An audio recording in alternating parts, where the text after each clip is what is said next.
చిత్తూరు జిల్లా జీడినెల్లూరులో ఎమ్మెల్యే మాజీ డిప్యూటీ సీఎం మధ్య మాటల యుద్ధం జరుగుతోంది. ఖనిజ సంపదను తమిళనాడుకు తరలిస్తున్నారని నారాయణస్వామి ఆరోపించగా ఎమ్మెల్యే థామస్ స్ట్రాంగ్ కౌంటర్ ఇచ్చారు. ఎంపీపీ సీట్ అమ్ముకుని తిరుపతిలో 1.5 విల్లా కొన్నదెవరని ప్రశ్నించారు. తాను తలుచుకుంటే ఇప్పుడే నారాయణస్వామిని పోలీస్ స్టేషన్లో కూర్చోబెట్టగలని వార్నింగ్ ఇచ్చారు. ఏ విధంగా మన సంపదని తమిళనాడుగా చేరుస్తున్నారు, తమిళనాడు పోలీసులతో కూడా కలుసుకుని జనాలు పెట్టుకుని సంపదని దోస్తూ ఉన్నారు. ఇప్పుడు దోసినటువంటి సంపదని ఒక్కొక్క ఓటుకి 10,000 ఇస్తే కూడా మళ్ళీ మిగిలిపోతుంది. ఈ అంత సంపద సంపాదిస్తున్నారు. దీనిపైన ఒక డేట్ ఇస్తున్నాను, ఖచ్చితంగా డౌన్ కెమెరా అది ఎప్పుడు వస్తుందో మీకు చెప్పను. దాని ప్రకారంగా అది పోతుంది. మళ్ళీ నేను కూడా ఎక్కడెక్కడ అన్యాయం జరిగిందో అడుగులంతా పోస్ట్ చూస్తాను.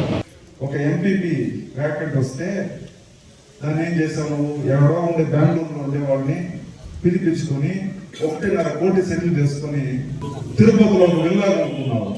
ఇది నిజం కాదా? ఇది ఎవరికి తెలియదా? ఎందుకు నా నోరు ఏదో సైలెంట్ గా వచ్చి పరిపాలన చేసుకుని పోతున్నావు? ఎందుకు గెలుపుతావు? గెలికినామంటే నువ్వు నిద్రపోలేవు, హార్ట్ అటాక్ వచ్చి నైట్లో చచ్చిపోతావు. అదే విధంగా లోకేష్ అన్న గారు ఇక్కడ పాదయాత్ర వస్తే లోకేష్ అన్న గారి పైన కేసు పెట్టారు. లోకేష్ అన్న గారి పైన కేసు పెట్టేంత మగోడము మేము అనుకుంటే ఈ రోజు నైట్ నేను జడ్జితో కూర్చోబెట్టగలను. కాబట్టి అనుకూలం చేసిన